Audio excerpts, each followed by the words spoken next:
साल 350 बीसी में मशहूर ग्रीक फिलोसोफर एरिस्टोटल ने कहा था कि हमारी अर्थ इस सोलर सिस्टम में एक स्टेशनरी ऑब्जेक्ट है और यहाँ मौजूद सारे ग्रह यहाँ तक कि सूरज भी हमारी पृथ्वी के चारों तरफ चक्कर काटते हैं। अब वो तो साल 1543 में निकोलस कोपरनिकस ने जब डिटेल में अपनी थियरी ऑफ यूनिवर्स पब्लिश की तो बहुतों को एक कंफर्मेशन मिला कि हाँ, आखिर असली प्लैनेटरी मोशन होता क्या है और सोलर सिस्टम में चीजें किस तरह काम करती है। हालांकि इस बारे में पढ़ते हुए ना हमारे मन में एक सवाल आया कि क्या इंसान वाकई किसी तरह से सूरज को अपने साथ किसी ऑब्जेक्ट की तरह ट्रांसपोर्ट कर सकता है या एटलीस्ट इवन एक दूसरी जगह मूव भी कर सकता है। And the things we got to know will blow your mind।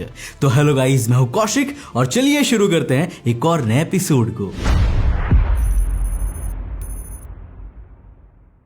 सूरज को मूव कैसे करें, इसके लिए सबसे पहले ये जानना जरूरी है कि सूरज को मूव करने की जरूरत क्या है। वेल, इसके ना दो बड़े बड़े कारण हैं। देखो, पहला तो ये कि हमें जब इंटरस्टेलर लेवल पे रिलोकेशन करना होगा ना तो हम अपने प्राइम एनर्जी सोर्स सूरज को अपने साथ ट्रांसपोर्ट करने के केपेबल हो पाएंगे। और दूसरा रीजन जो डायरेक्टली रेजोनेट करता है रेड जायंट के साथ, उसे थोड़ा थियोरेटिकली समझते हैं। मान लो जब हमारा सूरज रेड जायंट फेज में रहेगा तो वह एक्सपैंड करता रहेगा और उसका गोल्डीलॉक्स जोन भी एक्सटेंड होगा, जिससे इवेंचुअली हमारी अर्थ एक पॉइंट ऑफ टाइम बाद सूरज के हैबिटेबल जोन से बाहर चली जाएगी। ऐसे सिचुएशन में अगर हम सूरज को अपने से दूर मूव कर सके, अर्थ को उसकी जगह पे स्टेशनरी रखते हुए, तो हम अपने प्लैनेट की हैबिटेबिलिटी को एटलीस्ट 10 से 20 मिलियन सालों तक बढ़ा ही सकते हैं। इसके अलावा भी सूरज को एक से दूसरी जगह मूव करने में हम क्या पता उसकी एनर्जी को हार्नेस करने का बेहतर तरीका खोज ले, जिससे हमारी एक्सटेंसिव एनर्जी नीड्स फुलफिल हो जाए। नाउ ये सारी चीजें अचीव की जाती है स्टेलर इंजन्स के थ्रू। स्टेलर इंजन एक तरीके का कॉस्मिक मेगा स्ट्रक्चर होता है जो कि या तो सूरज की एनर्जी को हार्नेस कर सकता है या फिर उसी के एनर्जी का यूज करते हुए सूरज को थ्रस्ट प्रोवाइड कर सकता है, ताकि उसे या जरूरत पड़ने पर पूरे सोलर सिस्टम को दूसरी जगह भेजा जा सके या उनके मोशन को कंट्रोल किया जा सके। अब 2024 तक स्टेलर इंजन्स के कई मॉडल्स पेश किए गए हैं, बट क्या ऐसा पॉसिबल है? वेल दोस्तों, थियोरेटिकली देखा जाए तो यस, बट क्या प्रैक्टिकली ये पॉसिबल है? आइए इसके बारे में एक एक करके बात करते हैं। दोस्तों, मानव इतिहास का सबसे पहला थ्रस्टिंग स्टेलर इंजन का कॉन्सेप्ट दिया था हिस्ट्री के क्रेजीएस्ट एस्ट्रोनॉमर में से एक फ्रिट्ज ज़्विकी ने। अब जिन्हें नहीं पता कि ये इतने महान क्यों थे, उन्हें मैं बता दूं कि आज जो डार्क मैटर आपको इतना क्यूरियस करता है ना, और जो न्यूट्रॉन स्टार्स हमें टेक्नोलॉजिकली भी इतना हेल्प करते हैं, वो सबसे पहले इन्हीं के द्वारा प्रपोज किया गया था। और इसी तरह ह्यूमैनिटी के पहले स्टेलर इंजन का आइडिया भी इन्होंने ही दिया था, which was kind of different from those ideas जो बाद में दिए गए। अब उन्होंने प्रपोज किया कि हम स्पेस में एक बड़े से पार्टिकल एक्सेलरेटर को छोड़ेंगे जो सूरज की तरफ नियरली लाइट की स्पीड से बंच ऑफ पार्टिकल्स को शूट करेगा। अब चूंकि नियरली लाइट की स्पीड से ट्रैवल करने वाले इन पार्टिकल्स में काइनेटिक एनर्जी की कोई कमी नहीं रहेगी, इस वजह से सूरज की सरफेस से इंपैक्ट करते ही ये particles high energy fusion reactions initiate करेंगे, जिनसे इतनी तेज और एनर्जेटिक सोलर जेट निकलेगी कि वो सूरज को उसकी करंट पोजीशन से पुश देने का काम करेगी। और कुछ इस तरह हमारा सूरज अपने ही मैटर को इग्निशन इंपैक्ट के बाद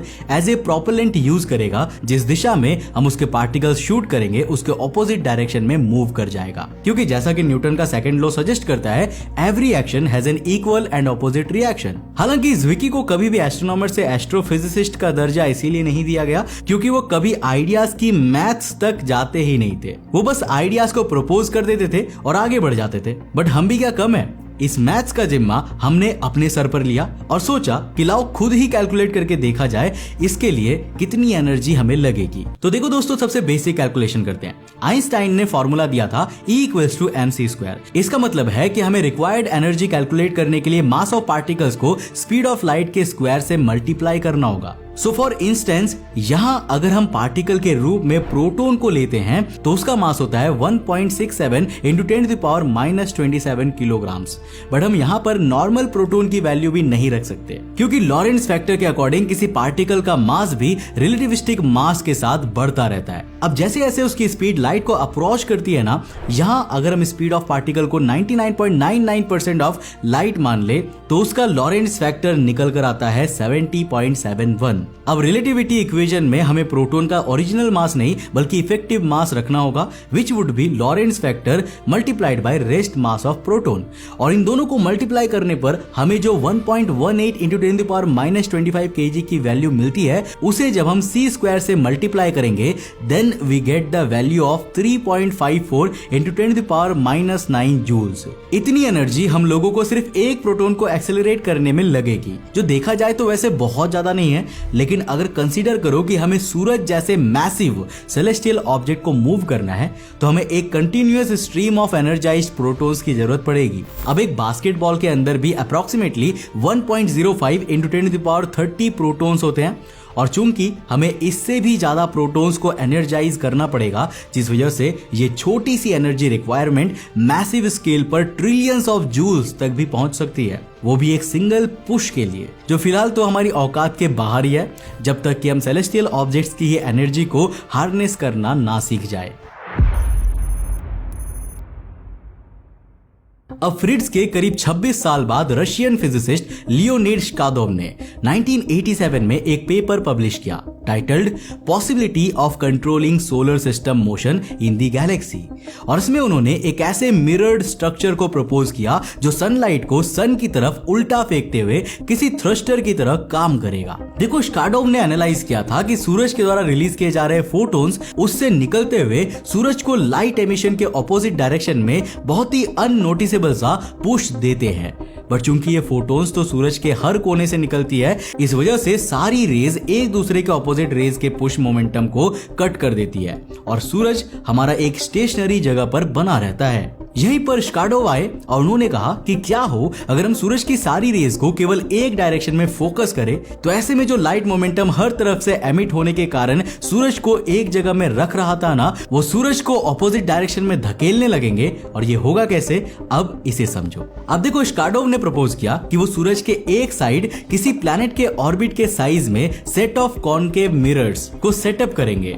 जो सुपर थिन फॉइल से बने हुए होंगे। इस मेगा स्ट्रक्चर को एक ऐसी डिस्टेंस पे इंस्टॉल किया जाएगा जहां से सूरज के ग्रेविटेशनल पुल से ये मेगा स्ट्रक्चर टाइडली लॉक्ड तो हो जाए, मगर और ज्यादा पास ना खींचा चला जाए। और दोस्तों, इसके आगे का काम सनलाइट खुद ही कर देंगी। सूरज से दूर इंस्टॉल्ड इन फॉइल्स पर जैसे ही सनलाइट या यूं कहें कि फोटोन्स पड़ेंगे, वो तुरंत ही वापस से सूरज की ओर रिफ्लेक्ट हो जाएंगे, जिससे कि मिरर वाली डायरेक्शन में मौजूद सूरज के हिस्से पर पड़ने वाले रेडिएशन प्रेशर बढ़ने लगेगा। अब सपोज करो कि अगर इस हेमिस्फेरिकल मिरर को सन के लेफ्ट साइड में इंस्टॉल किया गया, तो सूरज के राइट साइड में निकलने वाली सन रेज को उसे राइट की ओर थ्रस्ट देंगी ही, साथ ही साथ जब सन रेज मिरर से रिफ्लेक्ट होकर वापस से सन के लेफ्ट में पड़ेंगी, तो वो कंजर्वेशन ऑफ मोमेंटम के कारण उसे राइट साइड की ओर बढ़ने के लिए और नेट थ्रस्ट प्रोवाइड करेंगी। इवेंचुअली सूरज के दोनों फेसेस से निकलने वाली सनलाइट जब उसे एक ही तरफ दिखेंगी, तो वो आगे की ओर बढ़ने लगेगा और अपने ग्रेविटेशनल पुल की वजह से पूरे सोलर सिस्टम को अपने साथ लेता चला जाएगा। अब सवाल ये आता है कि इसका फायदा क्या है? तो फायदा यह है कि जब आज से करीब 1 बिलियन साल बाद हमारा सूरज रेड जायंट के लक्षण दिखाने लगेगा, तब हम अपने सूरज को अपने साथ एक ऐसे स्टार की तरफ मूव करवाने लगेंगे जो हमारे लिए नेक्स्ट पेरेंट स्टार की भूमिका निभा सके। अब इसी मूवमेंट के अंतर्गत हम इवेंचुअली किसी यंगर स्टार के इतना क्लोज पहुंच जाएंगे कि उसकी ग्रेविटी सूरज की ग्रेविटी को ओवरटेक करके अर्थ को अपनी तरफ खींच ले। और अगर हम उस नए स्टार के हैबिटेबल जोन में खींचे चले जाते हैं, देन दैट्स इट, हमें कभी भी कोई नया प्लैनेट ढूंढने की जरूरत ही नहीं पड़ेगी। हमारी अर्थ हमारा घर बनी रहेगी, क्योंकि हम अपने एग्जिस्टिंग प्लैनेट को ही जहां चाहे वहां ले जा रहे होंगे, वो भी बिना एक भी सेकेंड किसी पेरेंट स्टार के बगैर, मेकिंग अर्थ नियरली डेथलेस। हालांकि हर तरीके से ये मॉडल कंप्लीटली पॉसिबल है, बस मटेरियल्स का जुगाड़ करना थोड़ा मुश्किल है। मगर प्रॉब्लम यह है कि इसका थ्रस्ट उतना ताकतवर नहीं होगा जितना कि आप में से कई लोग अभी इमेजिन कर लिए होंगे। देखो, कैलकुलेशंस की माने तो मिरर इंस्टॉल होने के करीब 1 मिलियन साल बाद सूरज की मूवमेंट स्पीड 20 मीटर पर सेकेंड पर पहुंचेगी। और इस 1 मिलियन साल में हमारा सूरज अपनी जगह से महज 0.03 लाइट ईयर्स दूर डिस्प्लेस हो पाएगा, जो करीब 1897 एस्ट्रोनॉमिकल यूनिट्स के बराबर है। And this distance is huge. मगर ये स्पीड कोई स्टेशनरी वैल्यू नहीं है, क्योंकि जैसे जैसे समय बीतता जाएगा सूरज की ट्रैवलिंग स्पीड एक्सेलरेट होकर बढ़ती रहेगी, क्योंकि उस पर पड़ने वाले रेडिएशन प्रेशर भी बढ़ता रहेगा। इस कैलकुलेशन से यही 20 मीटर पर सेकंड की स्पीड करीब 1 बिलियन साल बाद 20 किलोमीटर पर सेकंड पे पहुंच जाएगी और हम कॉस्मोस में 3400 लाइट ईयर्स दूर ट्रैवल कर चुके होंगे, मिल्की वे की 1/3 चौड़ाई से भी ज्यादा। But the question remains the same कि क्या हम 1 बिलियन साल तक सरवाइव भी कर पाएंगे या नहीं, क्योंकि इंसानियत के लक्षण इस मामले के लिए लग नहीं रहे। अब क्या पता इस समय कोई एलियन स्पीसीज भी इस तरह अपने स्टार और सोलर सिस्टम को लेकर कॉस्मोस में घूम रही हो, या क्या पता हम ऐसा करने वाले ब्रह्मांड में पहले हो। Who knows? इसके अलावा डायसन स्फीयर भी स्टार की एनर्जी को हार्नेस करने के लिए एक बहुत ही प्रोमिनेंट मेगा स्ट्रक्चर है, जिसके बारे में हमने आपको इस वीडियो में बहुत ही डिटेल में बताया था। मगर आपके हिसाब से इन दोनों में से कौन सा स्ट्रक्चर ज्यादा रियलिस्टिक लगता है और किसके असल जिंदगी में बनाए जाने के चांसेस ज्यादा है, हमें नीचे कमेंट सेक्शन में लिखकर जरूर बताना। वैसे दोस्तों, आपको क्या लगता है, क्या हमें हमारे सूरज को मूव करना भी चाहिए या फिर ये एक बकवास आइडिया है? नीचे कमेंट सेक्शन में अपनी राय लिखकर जरूर बताना। अगर वीडियो पसंद आया तो इस वीडियो को लाइक करने के साथ साथ अपने दोस्तों के साथ जरूर शेयर करना। मैं मिलता हूं आपको नेक्स्ट एपिसोड के साथ, तब तक के लिए बाय, जय हिंद।